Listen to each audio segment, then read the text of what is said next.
Jessica Lynn Kaler came into the world on May 8, 1982, in Austin, Texas. She lived there alongside her parents and two brothers until the family eventually relocated to a small town named Pflugerville. Jessica was kind, approachable, and pleasant to be around. Building friendships was something that came easily to her. But she wasn't only outgoing, she was also highly ambitious. Even during high school, she already had a definite goal in mind. She wanted to become a teacher. To bring that dream into existence, she enrolled at Texas State University, where she completed her bachelor's degree in science. Yet she didn't stop with that. Jessica chose to further her studies and pursue a master's degree. At the same time, she accepted a position as a teaching assistant in an elementary school. Along with that, she also worked part-time at a grocery store. With student loans needing repayment and bills piling up, she had no option but to handle multiple jobs. Still, despite her crowded schedule, she never let go of her optimistic attitude. Jessica believed that all the effort would one day be worth it. She was determined to see it happen. In September 2009, at the age of 27, Jessica was still managing her coursework along with two jobs. She remained hopeful that soon she would secure a full-time teaching role at her school and finally concentrate on the career she had always envisioned. On September 7th, Jessica had the day off, so she spent it together with her friends and her cousin Melanie. They began the day by relaxing at the pool, then went out for a meal. Later, they visited a bar, played a few games of pool, and once the evening ended, Jessica took on the part of designated driver, making sure that everyone returned home safely. Melanie was the last person she dropped off. By then, the time was nearly 1:30 in the morning. She invited Jessica to stay overnight, but Jessica turned it down. She had an early shift at the grocery store and needed to stop at a 24-hour shop to pick up some food for her dogs. So, after saying goodbye to her cousin, she left. A couple of hours later, as the morning drew closer, Melanie received a phone call from one of Jessica's coworkers. She explained that Jessica had not arrived for her shift, which was very unusual because Jessica had never missed work without a valid reason. In addition, by that point, she had been promoted to store manager, which carried even more responsibility. Melanie began to feel concerned and phoned several friends, but none of them had been in contact with Jessica that morning. Next, she got in touch with her brother John. He and Jessica lived together in an apartment, but he told her that he hadn't seen her either. John worked as a police officer and had started his shift at 5:30 a.m. He hadn't realized whether Jessica had come back home during the night and hadn't looked in her room before heading out for work. Worried, he quickly drove back to the house, but Jessica wasn't there. In fact, it didn't even appear that she had returned the previous night. Her dogs were behaving unusually, almost like they hadn't been fed in some time. That immediately raised red flags. Something was definitely wrong. Without losing a moment, John contacted his fellow officers at the police department, requesting them to trace Jessica's phone. Following the signal, police tracked it to a restaurant not far from her residence. Melanie and her boyfriend hurried to the spot, and they soon noticed Jessica's car in the parking lot. But as soon as they drew near and opened the door, they were confronted with a horrifying sight. Jessica was in the driver's seat, completely unresponsive. Her skin showed severe sunburns, and inside the car, the heat was unbearable. Melanie's boyfriend called law enforcement, who sent officers and an ambulance to the location. Paramedics confirmed Jessica was dead, and her body was taken away for further analysis. Yet one thing was already obvious: it appeared that she had been attacked. Meanwhile, investigators began going over Jessica's car, and one of the first details they spotted was that the driver's seat had been pushed far too back. Considering the injuries she had sustained, detectives suspected she might have been assaulted right there in the vehicle. They also realized that her keys, wallet, and credit cards were missing. On the back seat, a bag of dog food was discovered, indicating that Jessica had likely been there since the night before. After all, she had intended to stop by the store right after dropping her cousin off. After thoroughly searching the vehicle, detectives moved into the restaurant next to the parking lot where Jessica's car had been located. And that was when events took a startling turn. One of the restaurant workers informed investigators that upon arriving at work early that morning, she had noticed Jessica's car. But at that moment, Jessica was still alive. According to the witness, Jessica was inside her car completely undressed and behaving strangely, almost as if she had been under the influence. Despite how odd it seemed, the worker didn't think much of it and went inside to begin her shift. Shortly afterward, she stepped outside again. This time, Jessica was sitting near her car. She had put her clothes back on but was still acting strangely, simply sitting there, running her hands through her hair. The third time the employee went outside, Jessica had returned to her car, talking to herself and making odd hand movements. Police soon located several other witnesses who had seen Jessica alive that morning, but in spite of her unusual behavior, not one person phoned for assistance, or even tried to check on her. After interviewing the witnesses, detectives went back to Melanie and asked if Jessica could have been under the influence of alcohol, or possibly something stronger. But her cousin insisted Jessica had been completely sober that night. She was the designated driver, in charge of getting everyone home safely, and she had work in the morning. As for drugs, Melanie was firm that Jessica had never used them at all. None of it added up for investigators, but soon they came upon a possible explanation for what had occurred. Medical examiners discovered evidence of strangulation on Jessica's body, marks made by both hands and some sort of object, possibly a rope or a belt. She was also covered in bruises and scratches, and she had been sexually assaulted. According to specialists, the trauma she had gone through could have produced a brain injury, which was only worsened by the fact that she had spent hours sitting in a hot car beneath the blazing sun. This might explain her bizarre behavior, why she appeared disoriented and never sought help. Most likely, Jessica was so out of it that she didn't even grasp what was happening to her, and ultimately, she succumbed to her injuries. Toxicology tests confirmed what her cousin had already said. There was no alcohol or narcotics in her system. So, if even one of the witnesses had called for medical help, doctors might have had the chance to save Jessica. But now, it was too late, and detectives needed to find out who was responsible for her death. They focused on locating CCTV footage, but there were no cameras near the parking lot where Jessica had been discovered. Still, they determined one thing. If she had purchased dog food in the middle of the night, she had most likely stopped at the 24-hour Walmart just across the street. Detectives obtained the store's surveillance recordings and there she was, Jessica driving into the lot and walking inside. She was alone and appeared perfectly fine. There were no indications that anything was amiss. She went straight to the pet aisle, picked up a large bag, and proceeded to the checkout. Everything seemed ordinary, but then, as she exited the store, detectives noticed something suspicious. Only seconds later, a man followed her outside. Reviewing additional footage, detectives observed that the man had arrived at Walmart just minutes before Jessica. He had parked at the far edge of the lot and walked in, but instead of entering the store, he headed directly to the restroom and then exited again. Checking the entrance camera, detectives saw him walking directly behind Jessica, and he was clearly in a rush. But then they encountered an issue. Jessica's car was parked behind a large tree, completely blocking the camera's view. Still, the footage was sufficient to monitor the man's actions. He walked toward Jessica's car, vanished behind the tree, and never came back out. 2 minutes later, Jessica's car drove out of the lot. Another camera later recorded it pulling into the restaurant parking area where she would be discovered the next morning. A short while later, someone stepped out of Jessica's car. This individual walked across the lot, moving straight toward Walmart's parking section, where he got into the same vehicle the suspicious man had driven earlier. At this point, detectives were nearly convinced this person was directly tied to Jessica's murder. But one issue remained. The security footage was too poor to clearly identify him or his truck.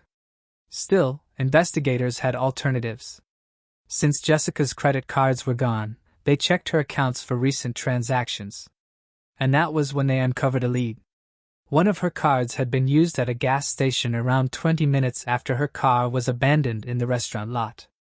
Detectives pulled surveillance from the gas station and immediately spotted the red pickup truck their suspect had been seen driving.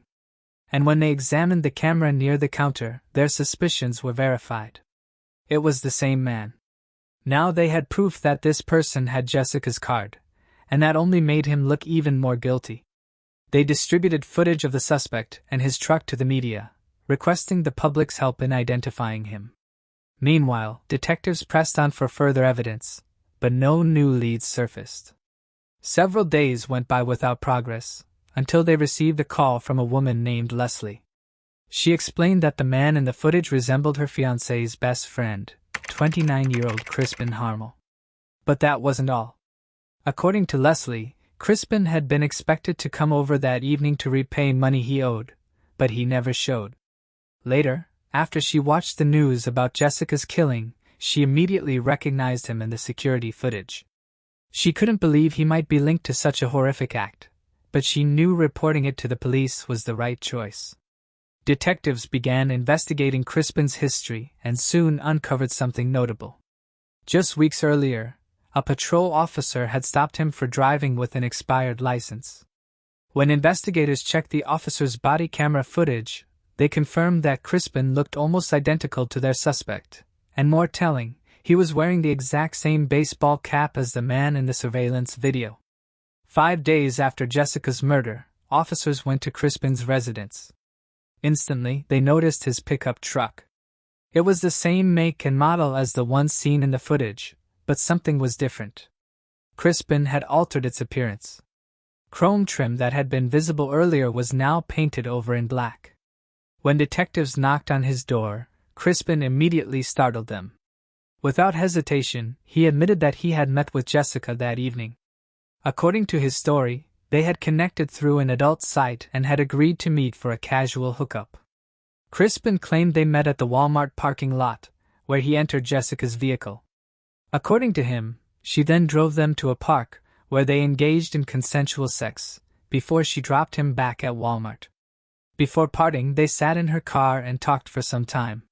He told her he was struggling financially and, according to his account, Jessica gave him her credit card so he could buy fuel. Then, they said goodbye and went their separate ways. The following day, when he saw the news about Jessica's death, Crispin said he panicked. Fearing he would be accused, he got rid of the card and repainted sections of his truck. Even though Crispin told this story confidently, detectives knew it was nothing but fabrication. It appeared to be a desperate attempt to avoid blame. The security recordings alone were enough to destroy his version. He claimed they had arranged to meet in the Walmart lot, yet he never went near Jessica until after she had returned to her car.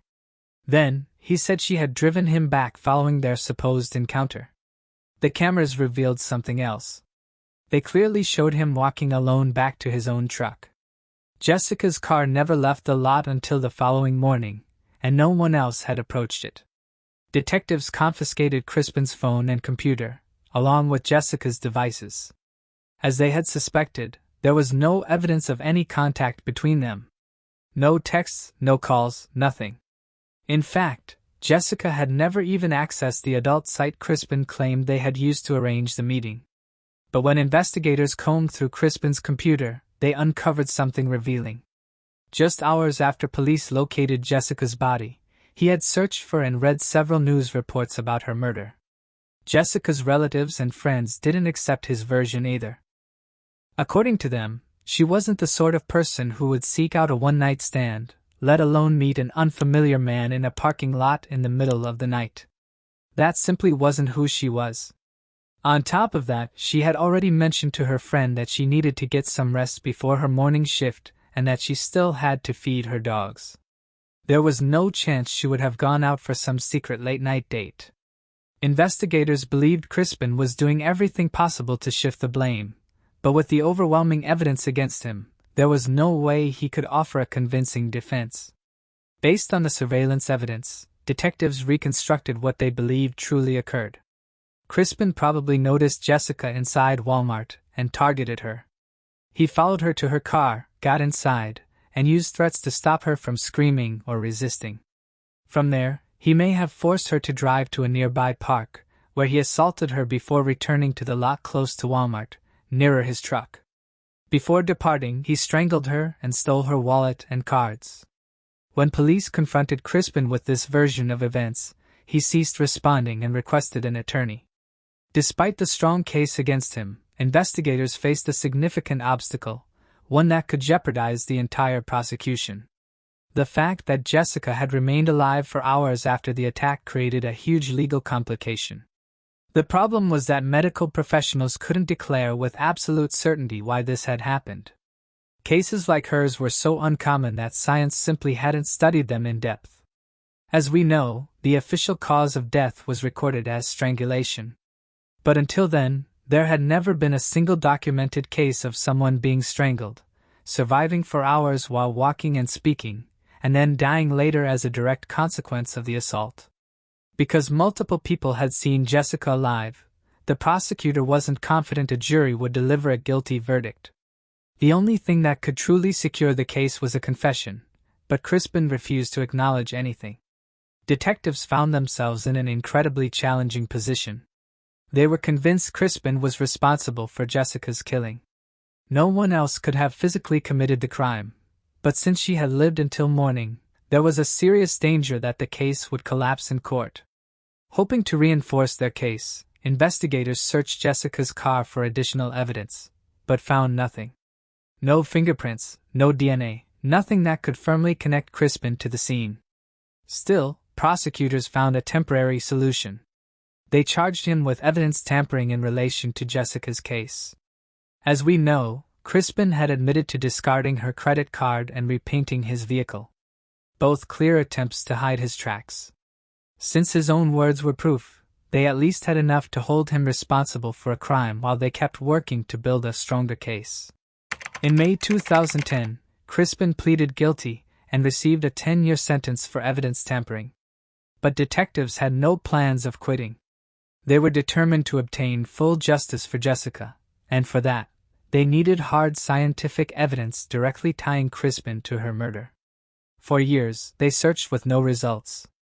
But then, in 2013, they encountered a scientific article that altered everything. This article described cases where strangulation didn't immediately cause death, as it usually did. Instead, it triggered something known as delayed death syndrome, a condition where victims suffered brain damage leading to confusion, disorientation, and the inability to seek assistance. Everything in the article exactly matched Jessica's behavior after the attack. It also reinforced the original examiner's opinion that she had probably suffered a brain injury, leaving her unaware of her condition until it was too late. Detectives instantly reached out to the author of this article and began building a murder case against Crispin. This time, they were supported by modern medical science. In May 2014, Crispin was formally charged with murder, though he still insisted he was innocent. During the trial, his defense attorney emphasized one critical point. There was no DNA evidence linking Crispin to the offense. The prosecution argued that Jessica had fought back during the attack and likely scratched her assailant, which should have left DNA beneath her fingernails. However, forensic specialists for the prosecution pointed out a vital factor. Jessica had spent hours in her car, trapped in extreme heat. At those high temperatures, DNA breaks down rapidly, and by the time her body was examined, any genetic material under her nails would have already degraded past recovery. In addition to the forensic arguments, prosecutors relied heavily on the overwhelming volume of surveillance footage, which strongly indicated Crispin's guilt. But then something unexpected occurred. Crispin's lawyer questioned the reliability of the video timestamps used by the prosecution.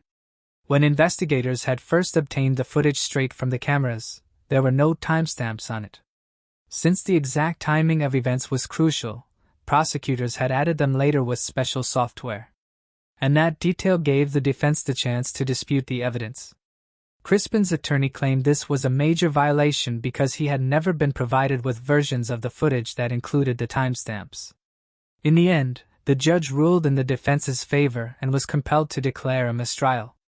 Just like that, Crispin once more escaped conviction, all because of a procedural error. However, he remained in prison, still serving his 10-year sentence for evidence tampering. Meanwhile, prosecutors immediately started preparing for a retrial. Over the following years, Crispin's defense team battled hard to prevent him from being tried again, insisting that another trial would infringe on his rights. But eventually, a higher court sided with the prosecution, paving the way for justice at last. The retrial began in 2018, and this time, the prosecution made sure to cover every detail, leaving no loopholes for the defense to exploit. Ultimately, they persuaded the jury of Crispin's guilt. He was finally convicted of murder. He was sentenced to life in prison without parole. Prosecutors had decided not to pursue the death penalty, fearing it might undermine their chances of winning a conviction. They understood the delayed death syndrome argument could still create doubts in jurors' minds, and in capital cases, a conviction demands absolute certainty. A few years later, Crispin attempted to appeal his sentence, but his request was denied. As a result, he remains incarcerated with virtually no possibility of ever being released. Jessica's family expressed gratitude to investigators and prosecutors for their tireless commitment to justice, even though it took 9 long years to reach a conclusion. However, they also admitted that before sentencing, they had believed it might bring them some comfort and closure. But in truth, no punishment for Crispin could ever truly ease their grief. If you found this case intriguing, make sure to like and subscribe. We upload new crime case videos every night. Stay tuned, and brace yourself for what's coming next.